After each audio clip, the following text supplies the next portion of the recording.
భాగంగానే తెలంగాణ రైజింగ్ 2047 అనే ఒక విధానపరమైన ప్రణాళికను సిద్ధం చేస్తున్నాము.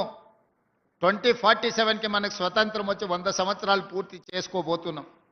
అందుకే రాబోయే 10 సంవత్సరాలలో తెలంగాణ రాష్ట్రాన్ని $1 ట్రిలియన్ ఎకానమీగా రాబోయే 2047కి $3 ట్రిలియన్ ఎకానమీగా అభివృద్ధి చేయాలి. అభివృద్ధి చెయ్యాలి అంటే నగరాన్ని విస్తరించాలి. నగరాన్ని విస్తరించాలి అని అంటే పాత నగరాన్ని, అది ఓల్డ్ సిటీ కాదు, ఒరిజినల్ సిటీ, ఆ ఒరిజినల్ సిటీని ఒక గోల్డెన్ సిటీగా తీర్చిదిద్దాలంటే మూసి ప్రక్షాళన చేసి తీరవలసిందే. గుజరాత్లో సబర్మతి రివర్ ఫ్రంట్ కట్టుకుంటారు, ఉత్తరప్రదేశ్లో గంగా రివర్ ఫ్రంట్ కట్టుకుంటారు, ఢిల్లీలో యమునా నది ప్రక్షాళన చేసుకుంటారు. గుజరాత్ సబర్మతి ప్రక్షాళన చేయొచ్చు, ఢిల్లీ యమునా నది ప్రక్షాళన చేయొచ్చు, ఉత్తరప్రదేశ్ ఈరోజు అక్కడ ఉండే నదులను ప్రక్షాళన చేసుకుంటే మరి హైదరాబాదు నగరంలో ఉన్న హైదరాబాదు నగర ప్రతిష్టను పెంచే మూసీ నది ప్రక్షాళన ఎందుకు చేసుకోకూడదని నేను మిమ్మల్ని అందరూ అడుగుతున్నాను. ఎందుకు అడ్డుపడుతున్నారు? అడ్డుపడుతున్న ఆలోచన ఏంది? వాళ్ళ విష ప్రచారం ఏంది? మూసీ నదిలో మురికిలో బ్రతకాలని ఎవరైనా పేదవాడు కోరుకుంటాడా? ఏ విధి లేనోళ్ళు, ఏ అవకాశం లేనోళ్ళు, ఎక్కడ నివసించడానికి గజం స్థలం దొరకనోళ్ళు ఈరోజు మూసీ మురికిలో నివసిస్తున్నారు. వాళ్ళందరికీ ఇండ్లు కట్టిద్దాం, వాళ్ళందరికీ వాళ్ళ పిల్లలకు మంచి చదువులు ఇద్దాం, వాళ్లకు మంచి అవకాశాలు కల్పిద్దాం. ఆనాడు రాజీవ్ స్వగృహ ద్వారా మధ్యతరగతి కుటుంబాలకు ఇంటి కళ, సొంత ఇంటి కళను ఆనాడు రాజీవ్ స్వగృహ ద్వారా పట్టణాలలో ఇచ్చినాం. మళ్ళీ మధ్యలో 15 సంవత్సరాలు ఆగిపోయింది. డబుల్ బెడ్రూమ్ అనే ఆశ చూసినాం, అది ఆకాశంలోనే కనిపించింది. అహనా పెల్లంటలో కోట శ్రీనివాస్ గారు కోడి పైన కట్టి కింద తెల్లబువ్వ తిన్నట్టు డబుల్ బెడ్రూమ్ ఇల్లు మనకు అహనా పెల్లంటలో ఏలాడదీసిన కోడిలాగా కనిపించింది తప్ప మనకెవరికి అందుబాటులోకి రాలేదు. అందుకే ప్రక్షాళనతో పాటు, పారదర్శకమైన పరిపాలనతో పాటు మధ్యతరగతి సగటు జీవికి రాజీవ్ స్వగృహ ద్వారా మళ్ళీ ఇండ్ల పట్టాలు, ఇండ్లు ఇవ్వాలన్న ఆలోచన చేయడమే కాదు, మా మంత్రులు శ్రీనివాసరెడ్డి గారికి, మా శ్రీధర్ బాబు గారికి నేను సూచన చేస్తున్నా, పేదల కోసం స్థలాలు వెతకండి. వాళ్లకు సరసమైన ధరలకు ఇంటి స్థలాలు ఇవ్వడమే కాదు, ఇల్లు కట్టుకోవడానికి అవసరమైన సహాయాన్ని అందించాల్సిన బాధ్యత మన అందరి మీద ఉన్నది. ఈరోజు 100 కోట్లకు పైగా ఎకరం ఈ ప్రాంతంలో భూమి అమ్ముడుపోతుంది.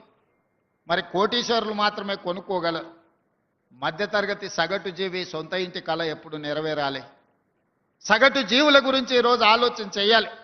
సగటు జీవులకు సొంత ఇంటి కళ నెరవేరాలి అంటే నగరం విస్తరించాలి.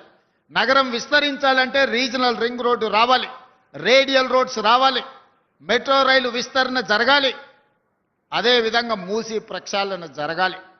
మూసీలో ఎలివేటెడ్ కారిడార్ రావాలి.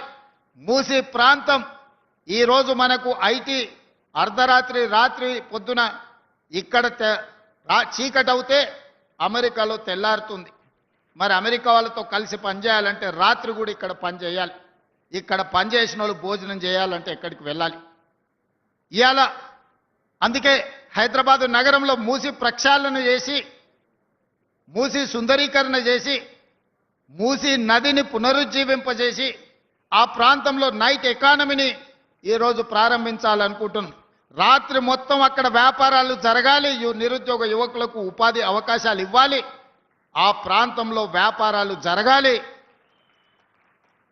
ఉదయం 6 నుంచి సాయంత్రం 6 వరకు ఒక షిఫ్ట్లో మనం పనిచేస్తే సాయంత్రం 6 నుంచి తెల్లారి ఉదయం వరకు మూసీ నది పరివాహక ప్రాంతంలో పట్టపగలు మనం ఉద్యోగం చేసుకోవడానికి, పట్టపగలు మనం వ్యాపారం చేసుకోవడానికి ఎన్ని వసతులు ఉంటాయో ఒక నైట్ ఎకానమీని మూసీ పరివాహక ప్రాంతంలో ఈరోజు మనం ప్రారంభించాలనుకుంటున్నాం.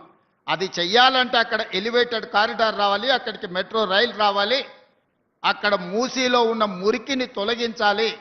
ఈరోజు మూసీలో మురికి తొలగించాలి అంటే వానలు వచ్చినప్పుడు వరదలు రావడము, మన కాలనీలలో ఉన్న బురద మూసీలో కొట్టుకుపోవడం కాదు.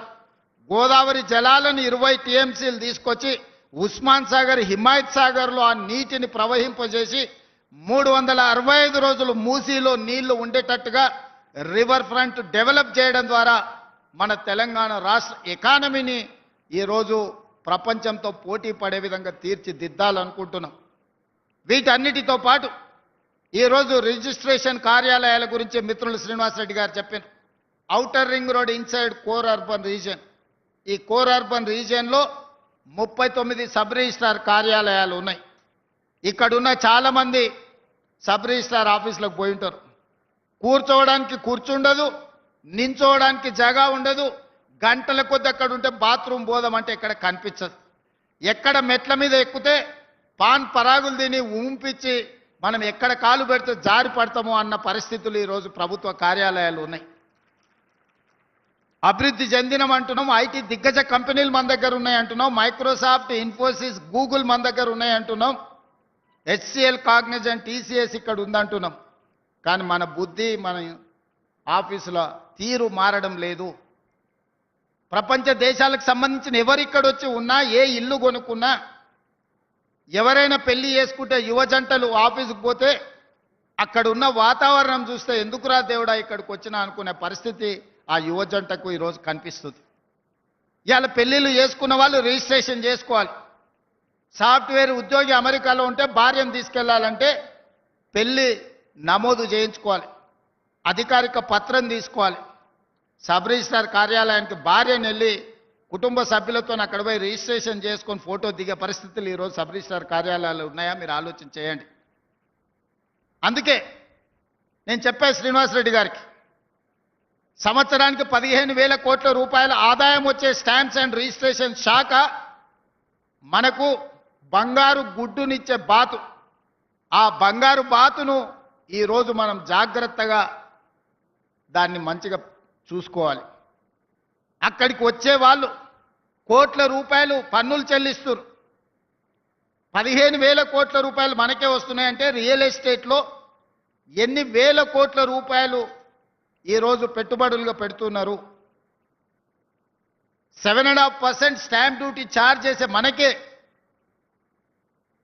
15,000 కోట్ల రూపాయలు ఆదాయం వస్తే ఆ ఆస్తులు కొనుక్కుంటున్న వాళ్ళు ఎన్ని లక్షల కోట్ల రూపాయలు పెట్టుబడిగా పెడుతున్నారు.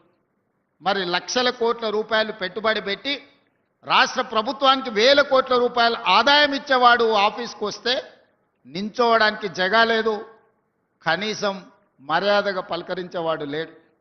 వాళ్ళనేదో దొంగల్ని చూసినట్టుగా, లేకపోతే వాళ్ళు ఏదో తప్పు చేస్తే, నేరం చేస్తే సబ్ రిజిస్ట్రార్కి వచ్చినట్టుగా మనం పరిస్థితులు ఉన్నాయి ఈరోజు. ఈ విధానంలో మార్పు రావాలి, మన ఆలోచన దూరంలో మార్పు రావాలి.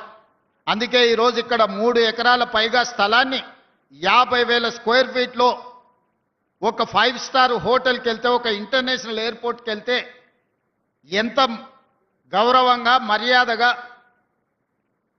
వసతులు ఉన్నాయో ఆ స్థాయిలో ఈరోజు ఈ సబ్ రిజిస్ట్రార్ కార్యాలయాన్ని ఇక్కడ నిర్మించాలని నిర్ణయం తీసుకున్నాం. దీనికి ఉదారంగా ముందుకు వచ్చిన అపర్ణ 30 కోట్ల రూపాయలు పెట్టి ప్రభుత్వానికి రూపాయి భారం లేకుండా స్థలము మాది, నిర్మాణం వాళ్ళది. ఇది సంవత్సరాల కొద్ది వాయిదాలు వేసే కార్యక్రమం కాదు. 9 నెలలు వాళ్ళు అడిగినరు, 7 నెలలు అని మా మంత్రి చెప్పిండు. వయా మీడియాగా 8 నెలలు చేసుకోండి అని నేను చెప్తున్నా. ఎవరో పెద్ద మనిషి ఉండాలి కదా పంచాయతీ దించడానికి. వారు 9 అన్నారు, మా మంత్రి 7 అన్నారు. మధ్యస్థంగా చేసుకుందాం. 8 నెలల్లో ఇక్కడ ఒక అంతర్జాతీయ